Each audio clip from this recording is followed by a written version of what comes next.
Working? Yeah, it's working. How are you all doing? Please take a seat if you have one. I said that thank you very much. I said that when I was seeking the nomination. I said, take a seat, everybody. And there wasn't a single chair in the place. I said, that Biden really is stupid. He doesn't know it. Where's Doug? Congressman. He's around here somewhere. Oh, there you are. Doug, thanks for the passport into town. Doug and I have something in common. We both married way above our station. Way above our station. I want to thank you all very much. Look, good afternoon to the Steam Fitters Local 602. And President McManus, Mark, thank you. You've been a great friend for a long time. I appreciate it. And Megan, thank you for the introduction. I just got a chance to talk to Megan's mom. I think I embarrassed her. I said, call your mom. And so we just talked to her mom. And her mom, I told her, as they say in Southern Delaware, she'd done a good job on this one. Thank you very much, Megan, for that introduction.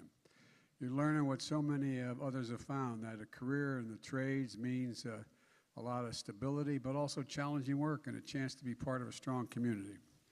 You know, Congressman Beyer, you've been doing a great job for this district, and you're one of the best in the country. You really are.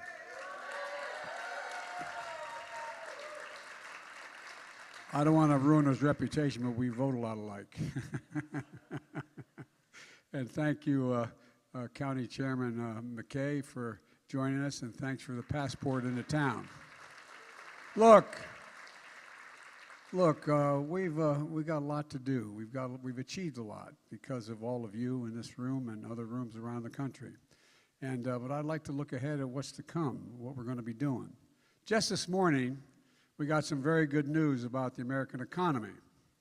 Every 3 months, the economic outlook of America is laid out on an official report, a government report, that on the state of the economy.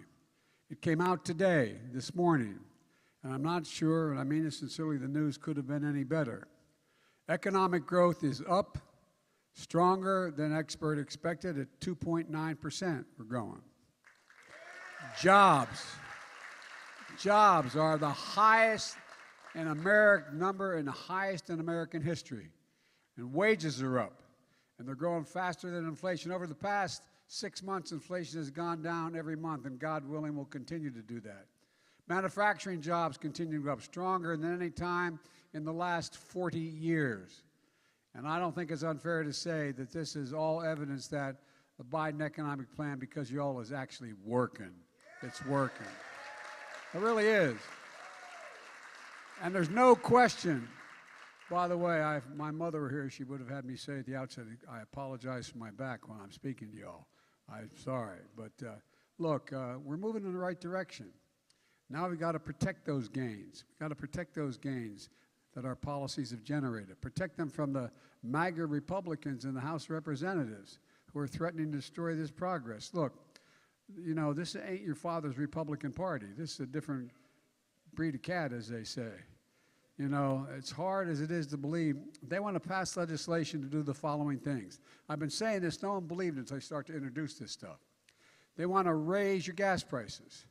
They want to cut taxes for billionaires who pay virtually only 3% of their income now. 3% they pay. You know, a babysitter pays more than that. And they want to impose this one I love. They want to impose a 30% national sales tax on everything from food, clothing, school supplies, housing, cars, a whole deal, 30%. No, you think I'm joking? If I didn't see it, I wouldn't believe it. I wouldn't believe it. And folks, the reason they want to do that, they want to eliminate the income tax system, because guess what? That's the only way the millionaires and billionaires have to pay any taxes. But guess what will happen to all y'all if, in fact, 30% sales tax on everything you buy, from eggs to automobiles? Not a joke. And one more, I've been saying this during the last campaign, the off-year campaign. Doug knows.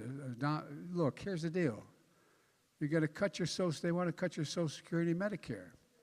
No, this is the God's truth. It's almost unbelievable. And beyond that, they're actually threatening to have us default on the American debt, a debt that's been accumulated over 230 years, okay? And the interest on that debt, we've never, ever done that. So I have a rhetorical question. What in God's name would the Americans give up the progress we've made for the chaos they're suggesting? I don't get it. That's why the MAGA Republicans deliberately choose to inflict this kind of pain on the American people. Why? Why? This nation has gone through too much. We've come too far to let that happen. I will not let it happen. Not on my watch. I will veto everything they send us. Not after all the progress we made and how far we've come. Last week was the 2-year anniversary of the day I was sworn in as president. And at the time I was sworn in, the pandemic was raging and the economy was reeling. Millions of you were out of work through no fault of your own. Millions more kept their jobs, but they saw their hours and their paychecks cut. Millions of Americans. Hundreds of thousands of businesses closed. Small businesses make up 50% of the entire economy. Schools across the country were closed. Teachers and first responders were laid off. For families that relied on a weekly paycheck and not their stock portfolios to put real food on the table, there was real pain for these people. I mean, for real. Some of you remember it. God forbid, some of you had to go through it. Real fear that maybe this time they wouldn't make it. But the fear didn't start with the pandemic. For decades, the backbone of America, the middle class, has been being hollowed out.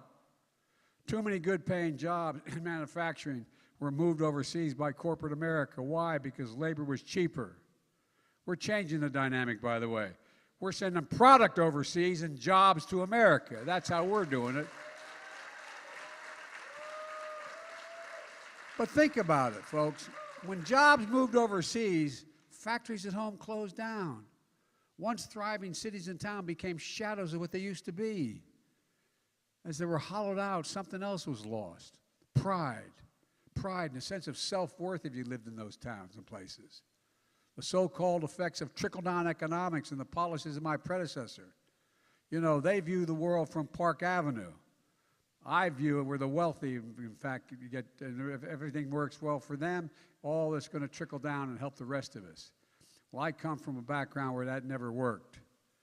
But there's another view.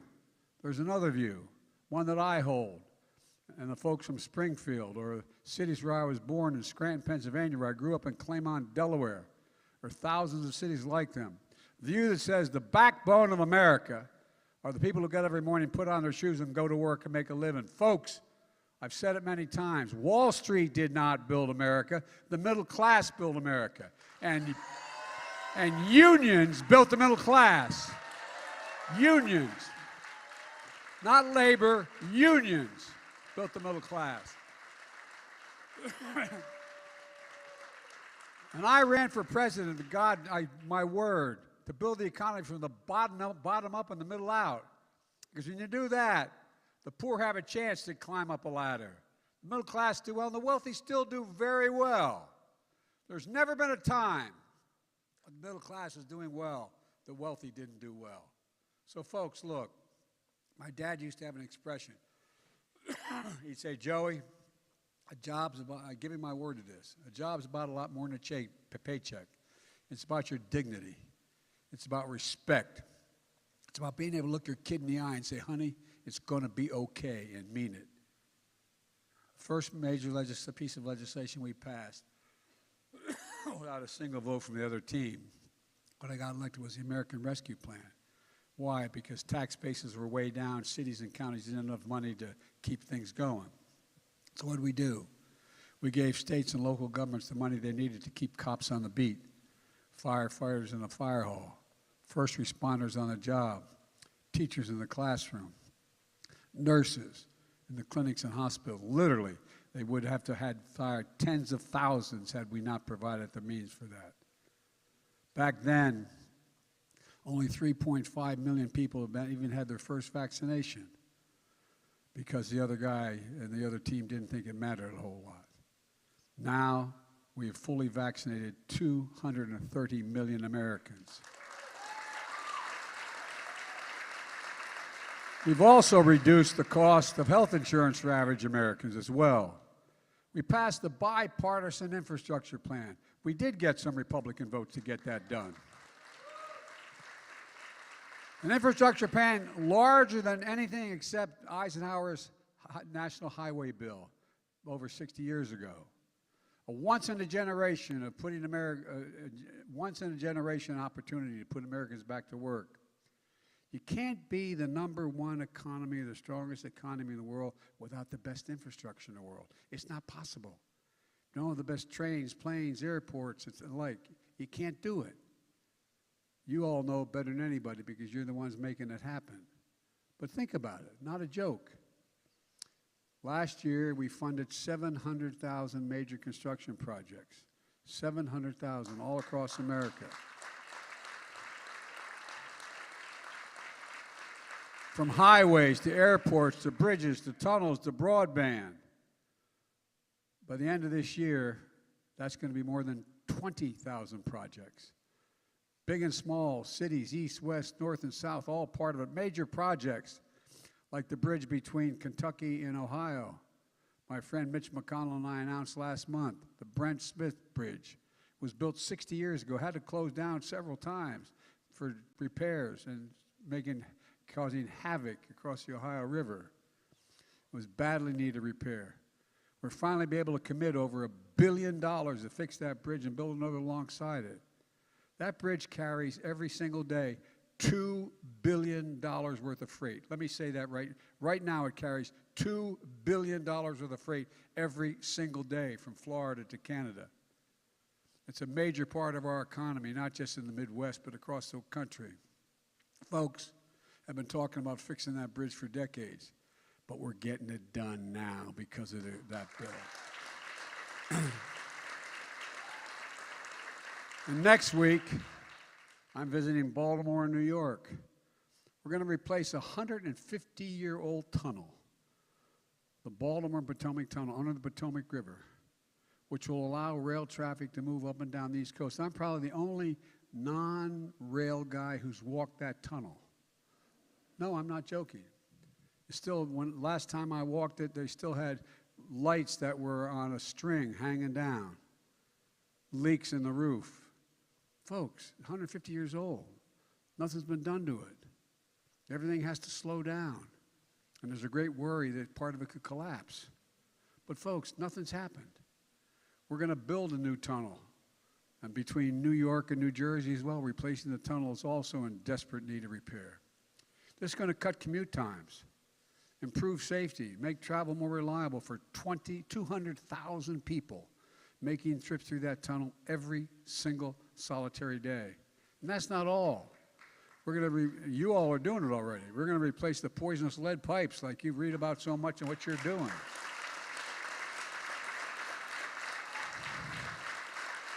Not just in Flint, Michigan, but throughout the country. We're replacing lead pipes in 10 million homes and 400,000 schools and child care centers.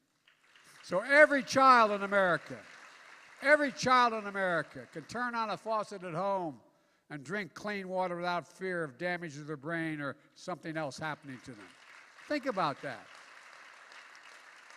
For God's sake, this is the United States of America. We're making sure that every community, urban and rural, has access to affordable high-speed internet. No parent. Think during the pandemic when schools were closed. You'd ride by a McDonald's, all kinds of cars in the parking lot. They weren't buying McDonald's. Not a joke. They were going into their internet connection so they could do the homework with their kids. Every farmer in America has the ability to know, should have the ability to know, when it's profitable to sell their crop, their cattle, they're on the market. Only way you know that is through the internet.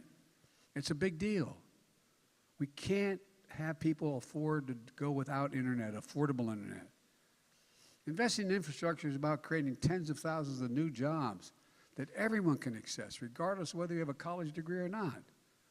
No one knows that better than the people sitting in front of me and the people behind me here.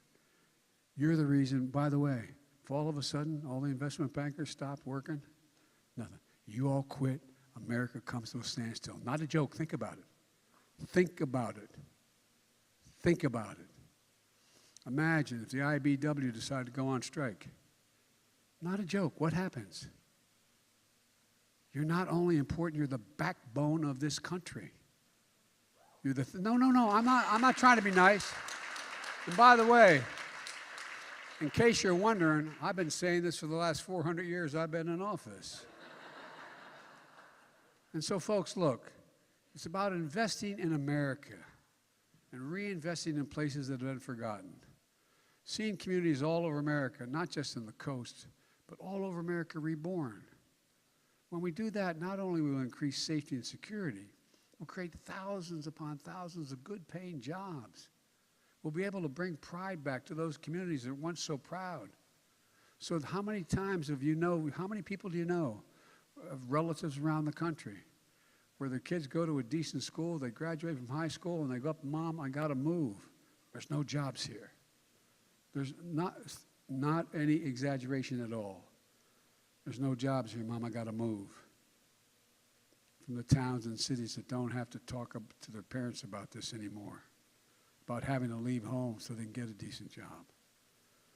Then in a bipartisan way, we actually passed the CHIPS and Science Act that I pushed. Just to make sure that America leads, not participates, leads the world in innovation and research and development, especially in the manufacturing of semiconductors. You all know these are small computer chips, smaller than the tip of my little finger, that power virtually everything in our lives, from cell phones to automobiles to artificial intelligence. Folks, look, a lot of people don't remember or don't even know the United States of America invented these chips. We invented them. The first in the world, we invented them. It was American innovation that made them smaller, faster, and more powerful. Over 30 years ago, we in fact manufactured 30% of the global chip production, worth tens of billions of dollars.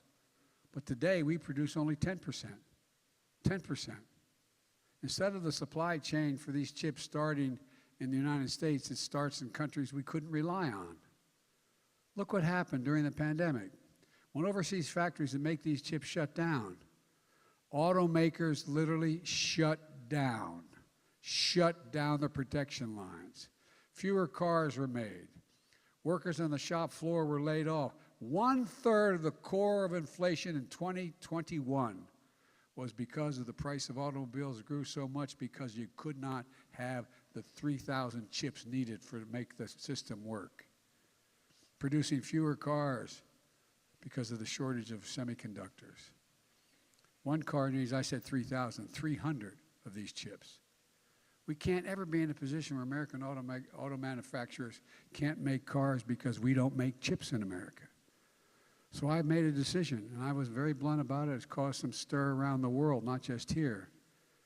The cost of everything from a refrigerator to a cell phone went up for the same reason, by the way. We can't ever let that happen again. So what we did with the CHIPS and Science Law, I made a commitment that the supply chain is going to begin in America, not end in America. Really. And this law is about a lot more than chips. It's about science as well. Decades ago, the United States of America invested 2% of its GDP in research and development.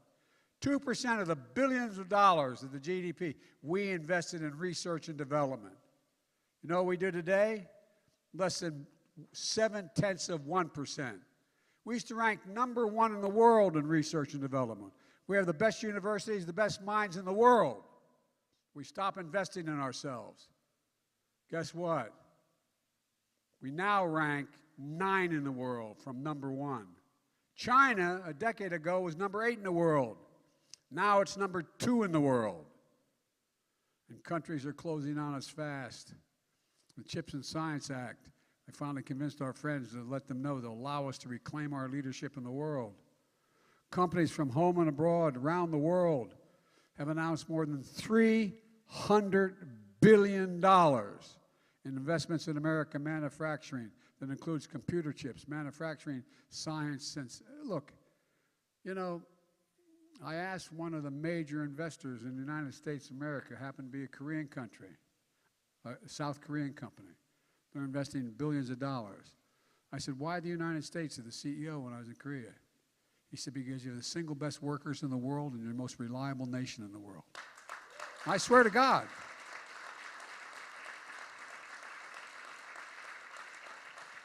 We're building new chip factories and new good-paying jobs in Ohio, Arizona, Poughkeepsie, New York, Syracuse, New York.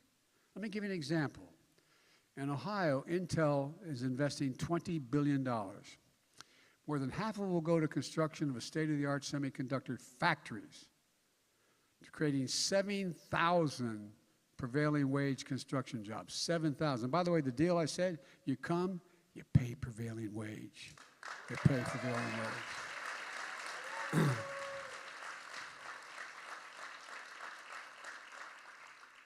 And of the 10,000 jobs in that field of dreams of 1,000 acres, west of Columbus, 3,000 permanent jobs operating in these factories. By the way, these factories are multiple size of football fields. I mean, they're multiples of the football fields, each of them. You know, those jobs pay an average in the factory of $135,000 a year, and you don't need a college degree.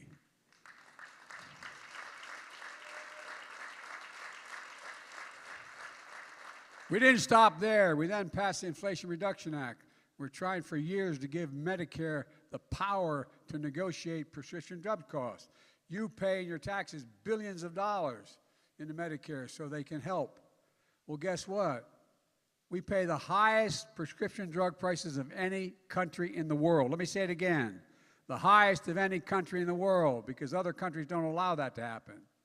So we wanted to give them the same power the Veterans Administration has used to cut drug price in half for our military personnel.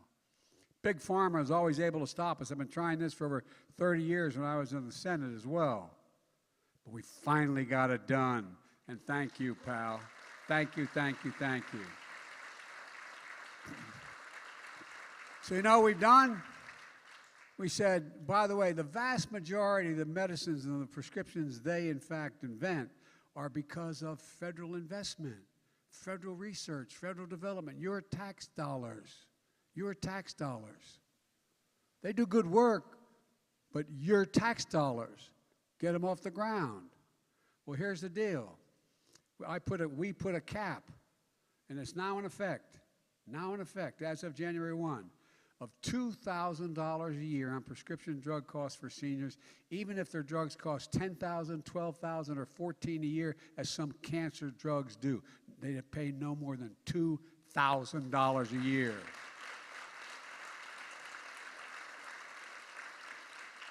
And in addition, we put a $35 a month cap on insulin for millions of seniors on Medicare instead of a minimum of $400 a month. I mean, think about it. It was here in this county early on that I was doing a town meeting, and a young woman, a mom, stood up and said, you know, I have 2 daughters and type 2 diabetes. Maybe you were here, you were shaking your head, but maybe I have 2 daughters. How many of you know, you don't have to say whether you do, how many of you know someone close to you that has type 1 or 2 diabetes and needs insulin? Look around, press. Well, guess what? They're paying between $400 and $1,000 a month. You know how much it costs to make that drug? Make it and package it. $12. TWELVE dollars. And you know what? The guy who invented it didn't even patent it because he wanted it available for everybody. But now, look what they're charging. And they're making billions of bucks doing it. Millions of people are going to benefit. Here's what we got to do this year, Congressman. I initially introduced a bill that said nobody has to pay more than $35. But they knocked out everybody except on Medicare. So all those, that mom talking about her 2 daughters when I was here last time. She's still paying $400 to $800 a year, a month. And if you don't have really expensive insurance, how do you do that? Talk about being deprived of your pride.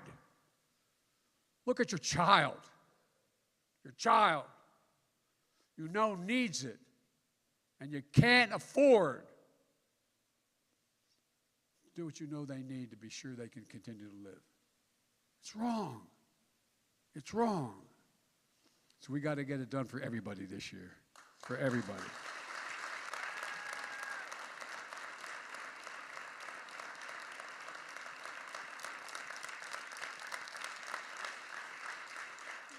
And we amended the Affordable Health Care Act, so millions of people, poor folks, who couldn't afford the better health insurance, we were able to save them an average of $800 a year. Well, we're making that this year again to make sure that's the case. And by the way, that same piece of legislation contains the biggest investment ever to deal with the climate crisis we face. And by the way, if you don't think we have a climate crisis, come travel with me around the country. No, I'm not joking. Go back. Go back. And here we are. Travel around the country. I have been in the West Coast and the Southwest and the Northwest where more timber has burned to the ground than the entire state of Missouri. Hear me? The entire state. We have enormous drought. Now we have these superstorms in the West. I just was out in California in a helicopter with the governor again in Northern California. Folks, there is a thing called global warming. It's real. But we can do something about it. So what happened? Doug, I think you might have been with me when I invited the chairman of the board of the 3 major automobile companies in America on the South Lawn. At the time, the chairman of the board of General Motors, Mary Barra, was suing the state of California because it had a higher standard for exhaust than the rest of the country, arguing that no state can have a higher standard than the federal government. Well, guess what? A week or 10 days later, I got a phone call. She said, I'm dropping the suit, and we're committing that we will go all electric by 2035. Saving billions of gallons of fossil fuels, billions of gallons. And guess what? The bill we passed, you know, we're in a situation where we're going to be able to save an awful lot of money, an awful lot of money. And by the way, families are going to save more than $1,000 a year in tax credits for these vehicles when they purchase one, and energy-efficient appliances like refrigerators and washing machines. And we're paying for all of this, and finally making sure the biggest corporations just begin to pay a little bit. The days are over when corporations are paid zero in federal taxes. In 2021, 55 of the largest corporations, the Fortune 500, made $40 billion. How much they paid in taxes? Zero. Zero. Zero. So we passed a law saying they have to pay a minimum of 15%. My God, isn't that awful? Anybody in here that has a full-time job pay less than 15% of your income on taxes? I don't think so. These big laws, we put them all in action because we paid for them. That's one of my primary objectives this year, to implement what we passed. Folks were based on a promise, and they really began to doubt government's ability to keep a commitment. All last year, I talked about how beginning January 1, you're going to have to pay more than $35 for your insulin. Now I'm getting thousands of letters going, God, it happened. It happened. It didn't kick in until 2023. And look, I'm taking too much of your time. I apologize, but here's the deal. You've heard, you know about the President's Cabinet, Secretary of State, Defense, all those things. Well, today, literally today, I'm creating and Investment in America cabinet. I'm taking all those cabinet members, secretaries, Commerce, Labor, Transportation, Treasury, Energy, Health and Human Services, and Environmental Protection Agency, and putting them in a sub-cabinet. Their fundamental job, plus I'm taking my 2 senior advisors carrying out the bipartisan infrastructure law and the Inflation Reduction Act. We're going to bring them together in an element of the federal government and invest wisely, and they're going to come up with a plan how we implement all that we've done. It's one thing to have passed it all. Now we have to make sure we're ever on it every single day, not a joke. Implementing it so people can see what we've delivered, give it to them directly. And in the process, I promise you what's going to happen. It's going to attract billions of dollars more in private investment and get the possible best results for American workers and families. Folks, too many people been left behind in the past. And too many people, like my dad, well, too many people were treated like they're invisible. Isn't it kind of interesting why all of a sudden, it hadn't been with my case, but all of a sudden, blue-collar workers, all the guys I grew up with in Claymont and Scranton, they're voting Republican? Not a joke. What's happened? I think a lot of because they don't think we care. We're not paying attention. It's a little bit like what happened when I ran the first time as a 29-year-old kid for the Senate in 1972 and got elected. We had what I call limousine liberals. A lot of people wanted to do an awful lot, but they just forgot about my neighborhood. They forgot about the neighborhood I grew up in. We weren't poor, but we lived in a housing development in suburbia. I think it was 42 homes, split-level homes, 3 and 4 bedrooms. We had a 3-bedroom split-level home. In the process, we had 4 kids and a grandpa or an aunt living with us all the time. I look back and I wonder how the hell my parents did it, but we thought it was good. The walls were very thin. But remember, and my dad was a hard-working guy. He'd come home for dinner every night and go back to work. Not a joke. Like millions of, we weren't poor. My dad would be around today with 4 kids. He'd probably be making somewhere, I guess his salary, based on what it was then, would probably be like $85,000 a year. Enough to get by, but not enough to really, pay for college and all those things. And they remember in my old neighborhoods why the jobs went away and wonder whether a path even exists anymore for them to be counted in. These invisible folks that I grew up with. But I know we can forge that path. I'm confident we can. By building an economy where nobody's left behind. And I mean it, nobody's left behind. Nobody left behind. Let's look at the results in just the 2 years we've been in office. Unemployment is the lowest it's been in 50 years, number one.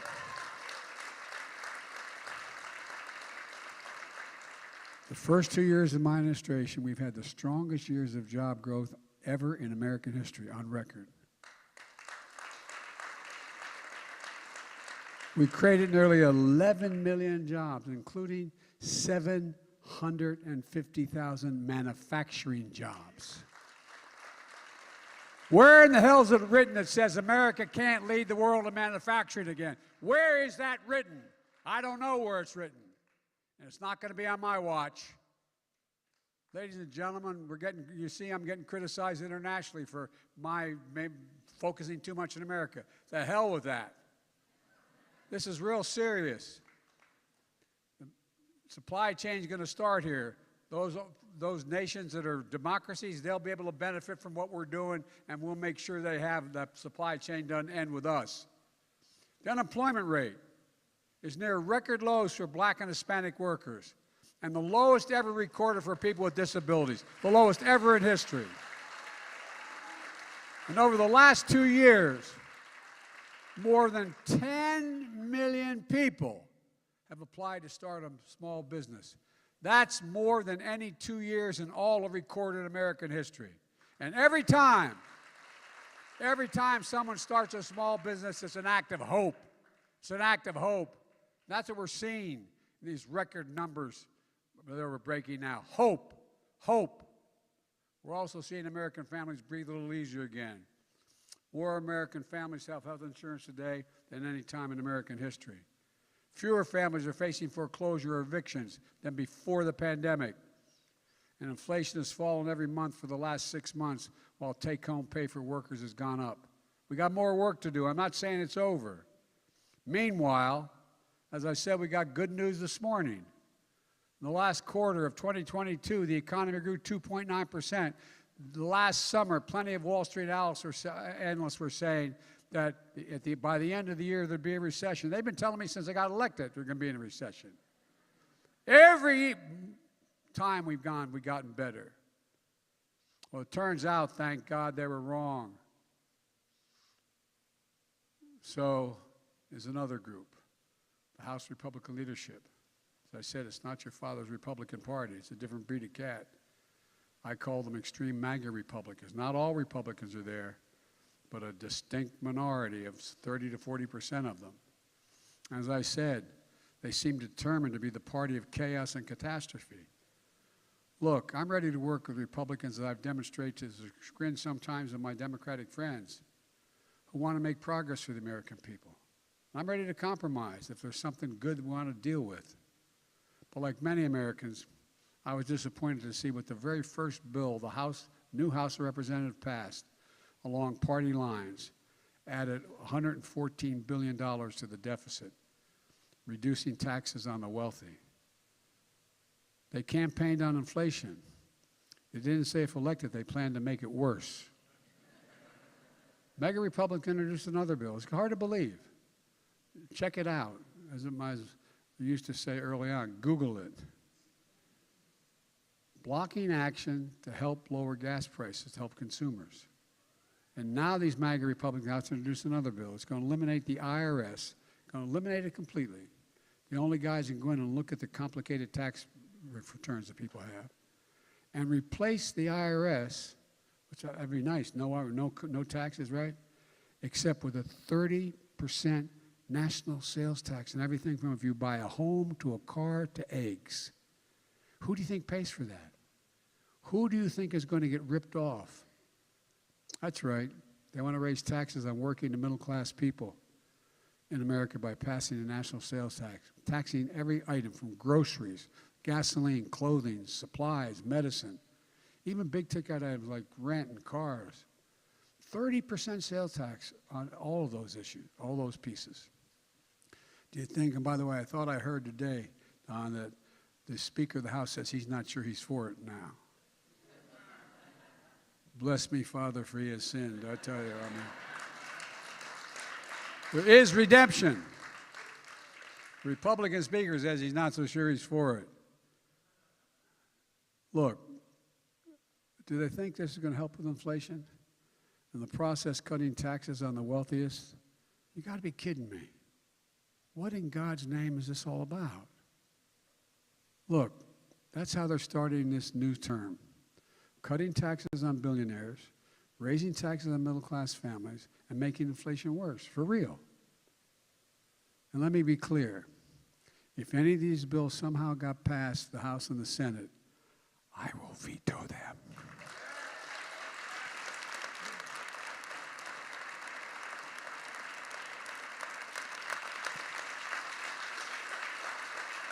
I was here campaigning in Virginia in the off-year election, pointing out the Republicans wanted to cut Social Security and Medicare. And you all looked at me like, come on, Biden. Well, guess what? Americans have been paying into them every single paycheck since you were 16 years old. Well, I got a better idea. I want to strengthen Social Security and Medicare, not gut it. If wealthy Americans want to keep Medicare and Medicaid growing strong without having to cut anything, if wealthy Americans paid the same rate that you all pay, for example, up to $139,000, you pay slightly more the more you make. But it stops there. And so if you're making $1 billion, you pay the same amount you're paying if you made $139,000. I think it's $139,000. Well, guess what? Keep the same percentage or something like it. Make sure that nobody making more than, and I've said this and I've kept the commitment. As long as I'm president, no one making less than $400,000 will have a single penny of their taxes raised, period. I don't know many people making $400,000. Look, if Republicans want to work together on real solutions and continue to grow manufacturing jobs, build the strongest economy in the world, and make sure Americans are paid a fair wage, I'm ready. But I will not let anyone use the full faith and credit of the United States as a bargaining chip. The United States of America, we pay our debts. It took 200 years to accumulate that debt. Let me explain this. Look, under my predecessor, the last guy that was president, the deficit went up 4 years in a row, accounting for 40% of the entire 200 years of debt. You hear me? No president added more to the debt in 4 years than my president. I misspoke. 25% of our country's entire debt. 25%, accumulated over 200 years. Added by the last administration in just 4 years. On my watch, we've taken a different path with Don's help.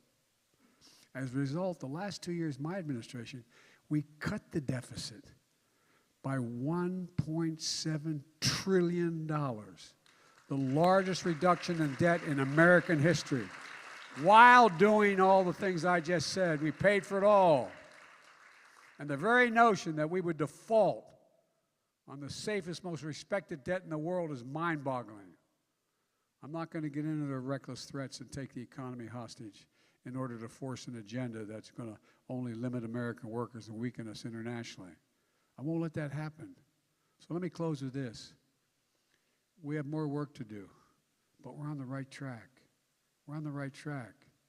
Roads and bridges are being built. Factories are coming online. People are back to work. Families are breathing just a little bit easier, as my dad would say. I've never been more optimistic. I mean this from the bottom of my heart. My word is abiding. I've never been more optimistic about America's future than I am today. Never. We just have to remember who in God's name we are. We're the United States of America.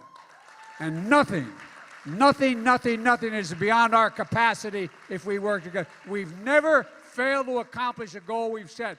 Never, never, never. God bless you all, and may God protect our troops. Thank you, thank you, thank you.